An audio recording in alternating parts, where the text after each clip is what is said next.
it's a much bigger, darker film. How was that for you, personally? It was great. I mean, I think we've all... One of the things that we pride ourselves on is the fact that these films do get darker with each episode, and you know, we can't... We're so late on in the series, we can't... Now is not the time to break that tradition.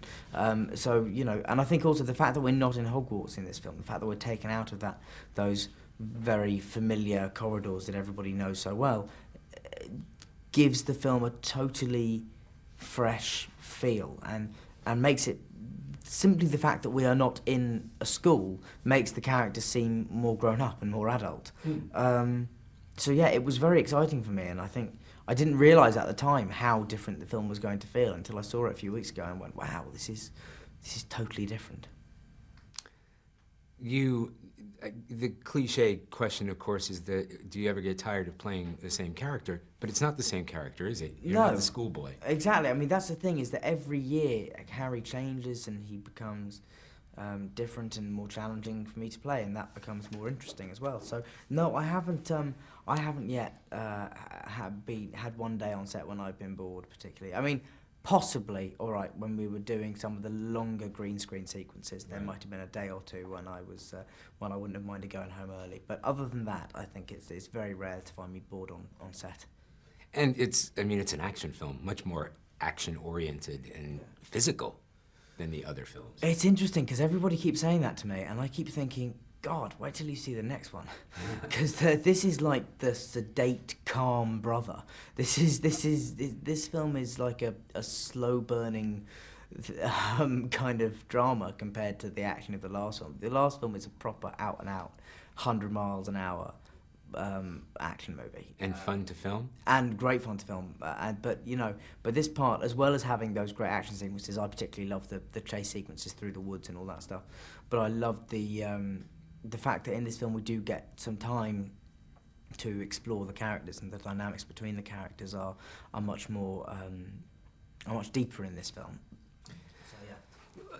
We as an audience, the popularity of the Harry Potter books to begin with, and then of course the series, there is nothing like it on the planet. What has that been like to carry that as a young actor turning into an older actor? I don't feel I have carried it. I feel I've been very lucky to be at the centre of something where you get, because of the nature of the films, a lot of fantastic actors want to be in them and come to them. And I feel very lucky that I've had the chance, because of the position I'm in, to watch them and learn from them. I just view myself as somebody who's been insanely lucky, but really very, very young. But I don't think of it as... I don't think of myself as carrying all these films, because I think the person that does that most of all is Jo Rowling, and her books and her films. These are very much her films as well. They're very so inspired by her books, and so it's not. I think she's much more responsible for it than any of we are. We're coming to an end. Professionally, you're moving on as an actor. We're coming to an end of an era for you.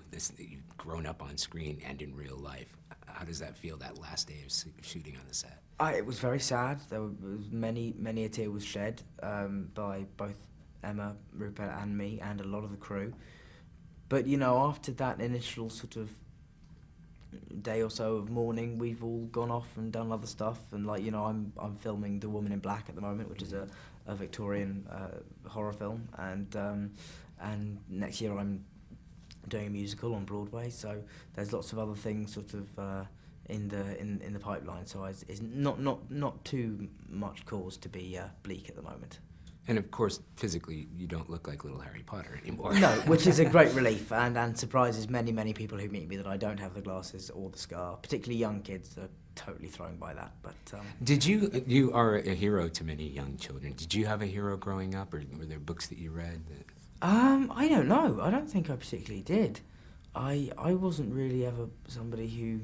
Well, I suppose there were some sports players and stuff, but I don't really think I had a hero per se at all.